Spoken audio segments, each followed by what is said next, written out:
Bonjour à tous et soyez les bienvenus dans cette vidéo. Aujourd'hui, nous allons voir comment faire en sorte que l'utilisateur puisse saisir le formulaire et l'enregistrer dans la base de données. Donc, on va saisir le nom, le prénom,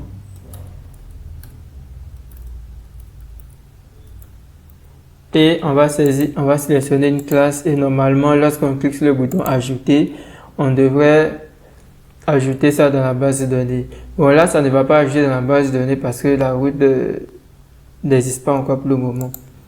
Voilà, donc on va actualiser. Donc, on retourne au niveau du code source. Ici, on va venir définir la route. Donc, je vais définir une route. Ok, donc la route, ça sera une route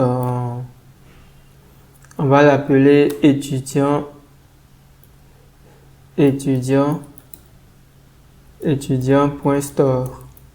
Et la route qui sera étudiant.store va nous permettre d'enregistrer dans la base de données. Voilà, donc je vais aller définir la route vu que cette route n'existe pas encore.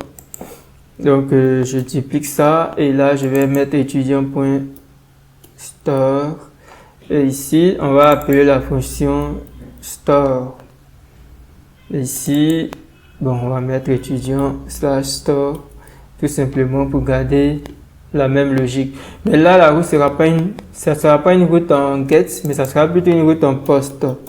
Donc, il y a une différence entre les routes en get. Les routes en get vont apparaître dans l'URL, alors que la route en post ne va même pas apparaître dans l'URL. Voilà. Donc ici, c'est une route en get. Étudiant/store, mais étudiant/add, c'est une route en get qu'on a définie, ça apparaît dans l'URL. Mais par contre, la route en post ne va pas apparaître dans l'URL. Plutôt, c'est cette route-là qu'on a définie. Voilà.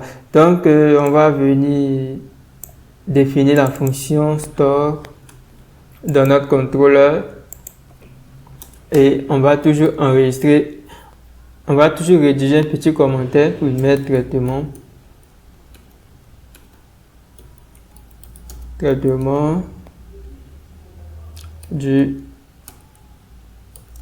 traitement du formulaire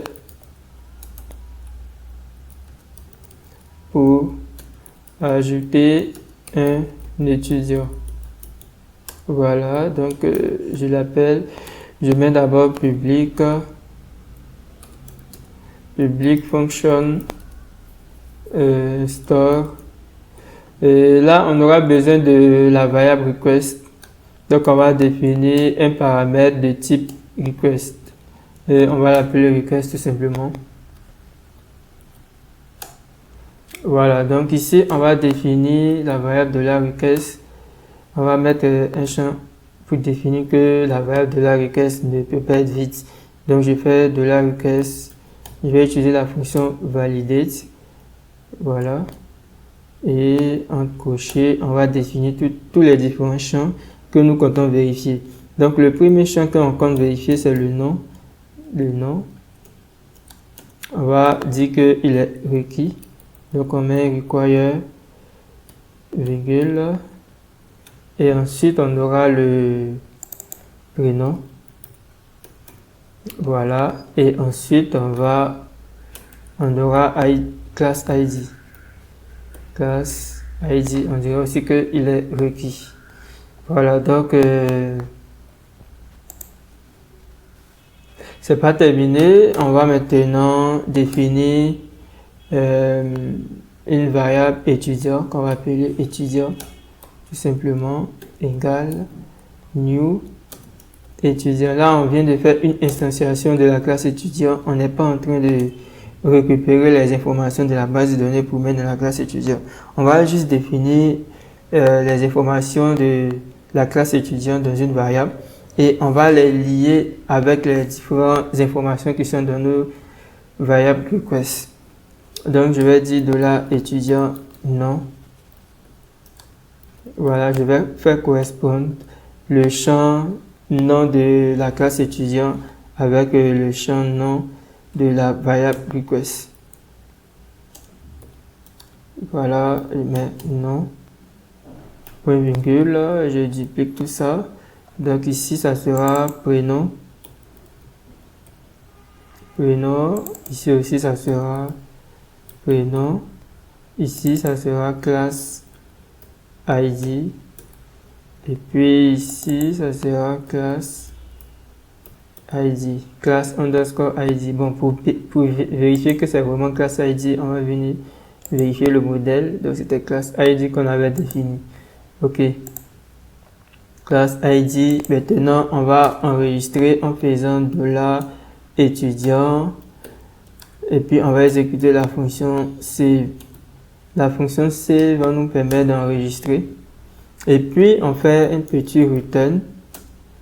Return redirect. Return redirect. Et on va le rediriger vers une route. Ou bien, on va faire return back. Voilà. Comme ça, il va se rediriger automatiquement vers la route où il est quitté. Parce que normalement, il est quitté de la route étudiant add pour revenir sur la route étudiant store. Donc, il va faire un return back pour revenir vers étudiant add pour afficher le formulaire. Donc, on fait un return back et puis on va afficher un petit message. Tout simplement, et on va créer une session status. Voilà, je crée une session status et ici je vais mettre le message: l'étudiant a bien été enregistré. L'étudiant a bien été enregistré. Voilà. Donc, on a fini d'enregistrer et puis on va aller au niveau de la vue Add pour afficher le petit message de la session status. Donc, on va mettre ça dans une div. Attends d'abord, je vais mettre une directive Blaze if. On va vérifier d'abord si la session status existe. Session status. Donc, on vérifie si session status existe. Maintenant, on va mettre une div de type alerte-success. Voilà. Et puis, on va simplement afficher la session status en faisant session status. Voilà, je colle tout simplement la session. Voilà. Maintenant, c'est pas encore terminé. Si je tente d'enregistrer, ça ne va pas fonctionner parce que au niveau du formulaire, il y a des choses qui manquent.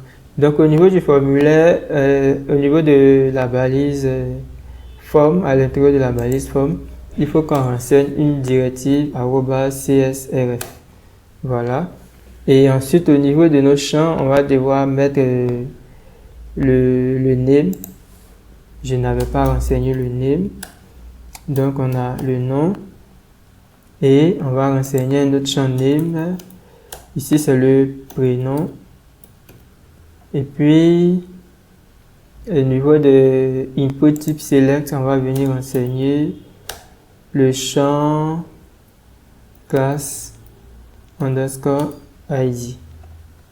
Voilà, donc tout est bon. Ok, est-ce que tout est bon? Si tout est bon. Ok, voilà, donc tout est bon. On va venir actualiser d'abord avant de renseigner notre petit formulaire. Maintenant, on va essayer de renseigner. Je mets mon nom, mon prénom. Voilà, je vais mettre tous mes prénoms.